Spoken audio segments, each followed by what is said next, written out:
Welcome to the deep dive.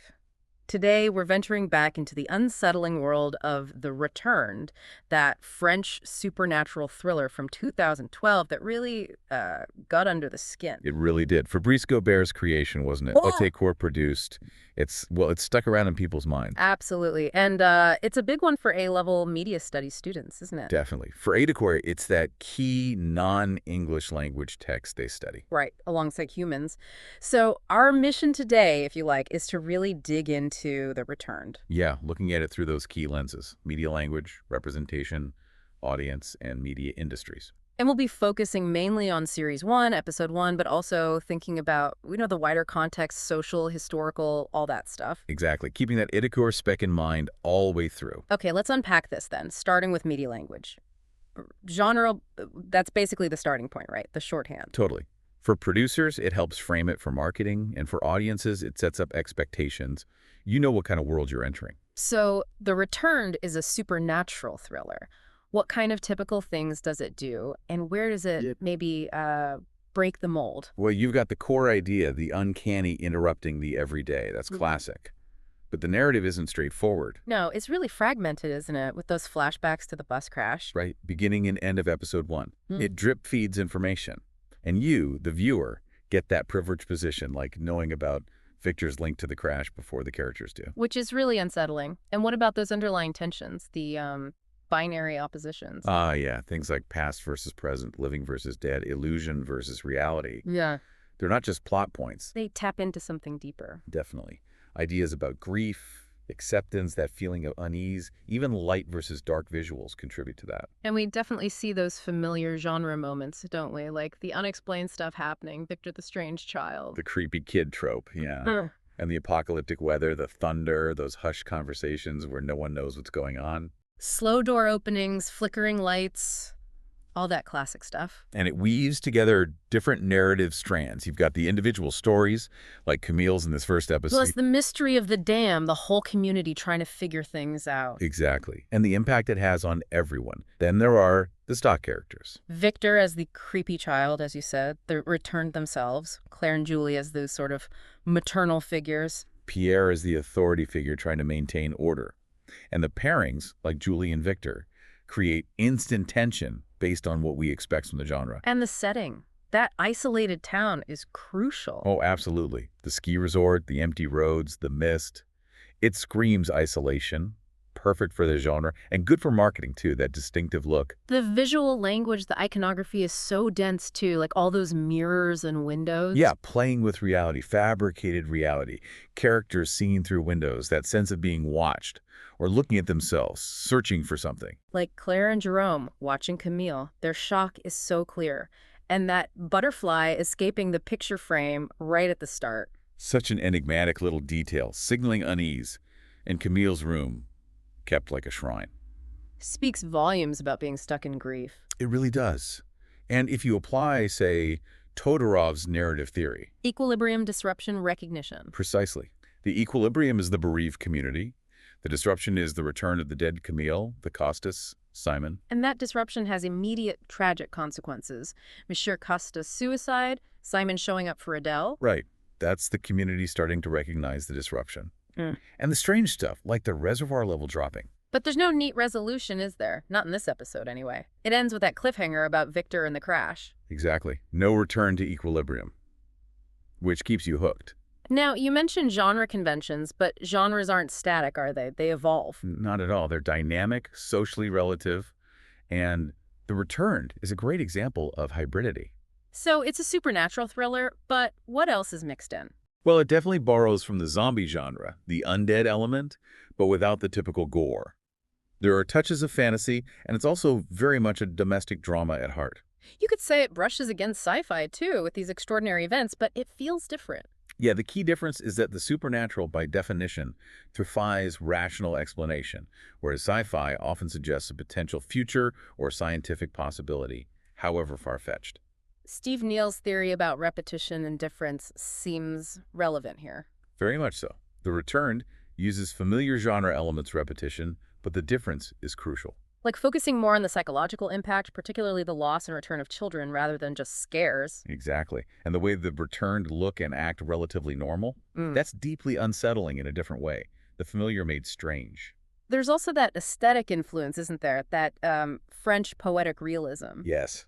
That minimalist lyrical style, that sense of doom, characters on the margins, the isolated setting. Yeah. It really echoes that 1930s movement's focus on the human condition. So from an industry angle, using a recognizable genre helps sell it. But subverting it, offering something unique in the characters, the story, the look, that's what can make it a breakout success. Okay, so how do all these bits of media language actually combine to create meaning? Let's look at the codes. Visual codes first. Sure, clothing is a big one.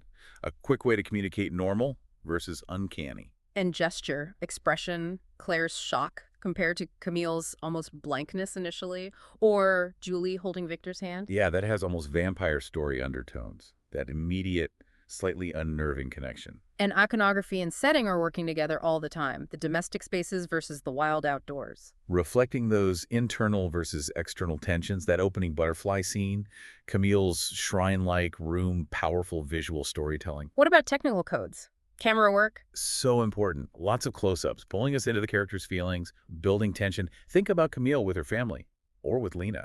And framing seems deliberate too, showing relationships or the lack of them. That sense of unease between Claire, Jerome, and Pierre, for instance. Definitely. Establishing shots give that sense of place, grounding the weirdness, and long shots the undead on the road, Victor outside Julie's, they echo classic genre visuals. And the sound design audio codes. Hugely effective. Yeah. That really sinister music at the start sets the mood instantly. The music when Camille returns is just disconcerting. And that jarring sound when Claire hides the shrine photos really ramps up the wrongness. And the diegetic sounds, panic breathing, the thunder adding to the fear, Camille's scream when she sees Lena older. It's all about emotional impact. That weird distorted noise just before Julie sees Victor too, like a warning. Exactly.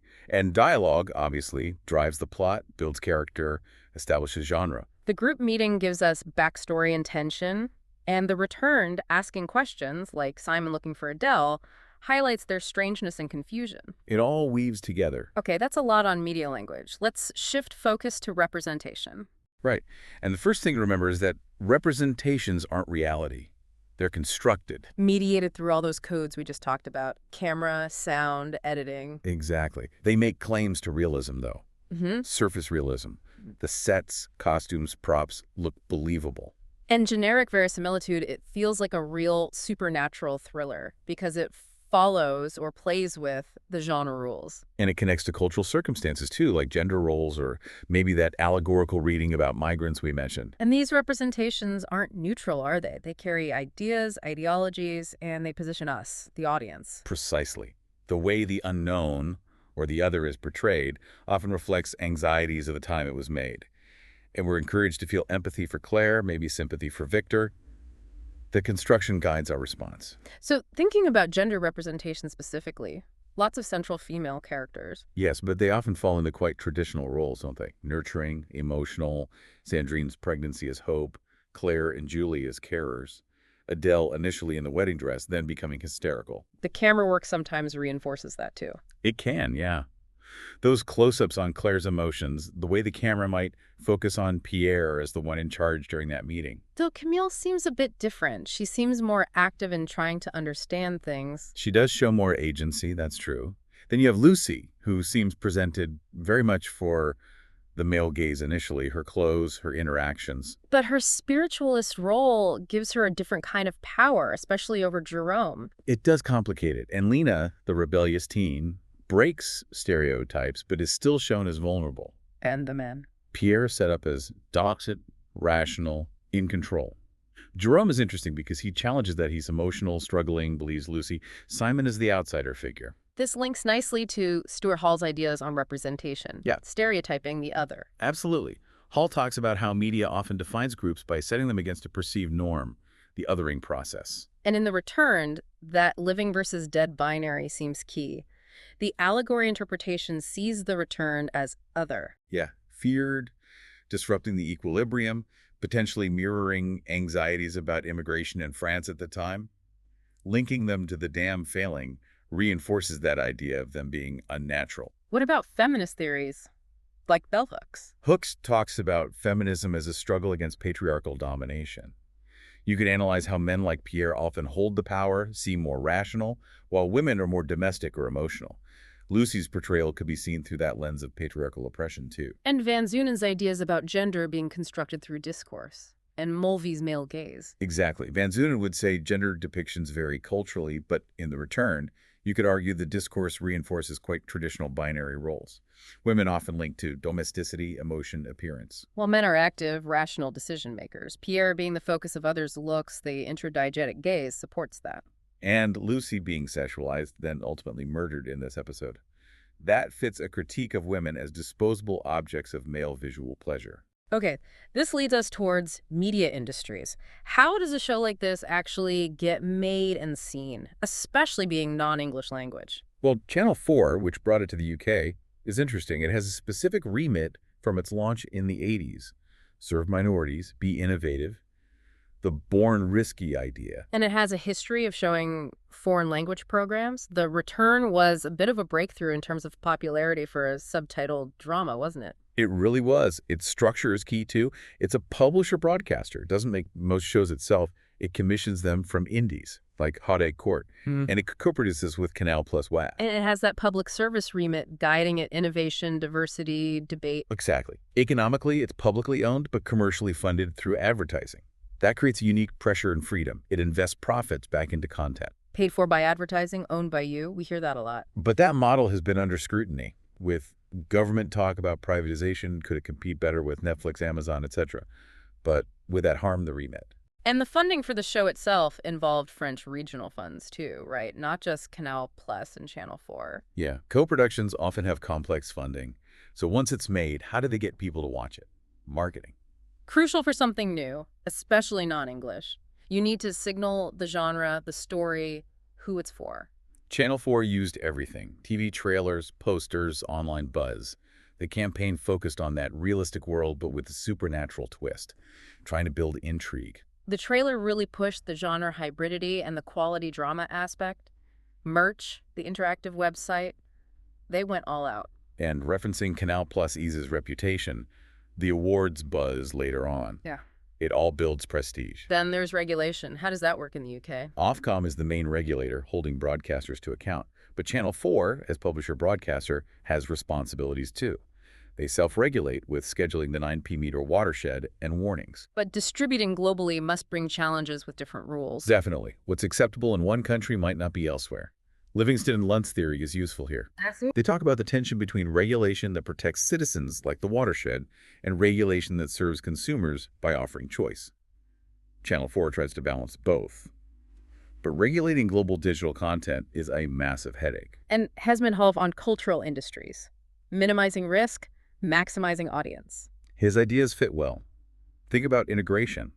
Vivendi owning Canal Plus is horizontal integration. Canal Plus producing and distributing, the return is vertical. Competition forces strategies too, like Channel 4 arguing against privatization and formatting. Right. Using familiar genre conventions, supernatural thriller, zombie elements makes it easier for audiences.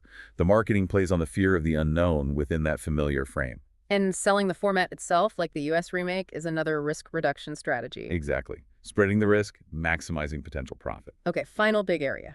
Audiences. How did the return target viewers? Well, initially on Channel 4, it perhaps targeted that audience looking for something different, fitting the channel's brand, maybe a bit niche. Moving to more 4 later suggests honing in on a more specialized audience. But the range of characters might give it broader appeal. Across ages, genders. Potentially, yes. Fans of the genre are the obvious target, but the domestic drama and mystery elements could pull others in. The subtitles and the whole aesthetic might appeal to a more, perhaps, art house-leaning audience too. And it benefited from that existing audience for Nordic noir and other subtitled hits. Definitely tapped into that. Plus, the basic appeal of the genre, escapism, tension, fulfilling expectations, as Neil suggests. The narrative itself, that mix of familiar tropes with the French cultural flavor and the twists. And we mentioned the marketing buzz. All contribute to building that audience. Yeah. But how audiences interpret it is another question. It's not passive. No, people bring their own ideas. You might identify with the characters despite the strangeness because of the realism, the universal themes of loss, family. And people use media for escapism. The Returned offers that familiar setting, but surreal events, mysteries to solve, plus the aesthetic pleasure. And the buzz encourages social interaction, talking about it online, fan communities. Which brings us back to Stuart Hall, but this time his reception theory, encoding-decoding. The three potential readings: dominant, negotiated, oppositional. Right, a dominant reading accepts the intended meaning. Enjoy the genre blend, maybe gets the French cultural nuances, perhaps sees the migration allegory. Negotiated might be enjoying the mystery but finding it slow, or liking the story but finding subtitles annoying. A mix of acceptance and rejection. And oppositional is rejecting it, feeling it's boring, not enough horror, disliking the French style. That Washington Post review you found might lean that way. So all these areas connect back to the wider media context. Absolutely. Social and cultural context includes Channel 4's public service role. It's aimed to reflect diversity, spark debate maybe about grief, the environment, attitudes to outsiders. And the show reflects contemporary themes even in its slightly alternative world. Audience responses are shaped by their own social context, too. Then the economic context. Channel 4's unique funding model, the privatization debate, competition from streamers, Canal Plus's subscription model, and integration providing stability. It all affects what gets made and shown. So pulling it all together, The Returned is just a fantastic case study for A-level media studies, isn't it? It really is. You see media language, representation, industries, and audiences all interacting within these specific contexts. You've got the genre play, the social commentary, the industry strategies, the audience interpretations. It's all there. It shows how complex the meaning and success of a show like this is. Especially a non-English language one that traveled so well. Which leads us to a final thought for you listening. Go on. Well, thinking about everything we've discussed with the return of the global platforms, changing viewing habits, how might all that impact future non-English language dramas? What kinds of unexpected returns or new forms might emerge in TV down the line?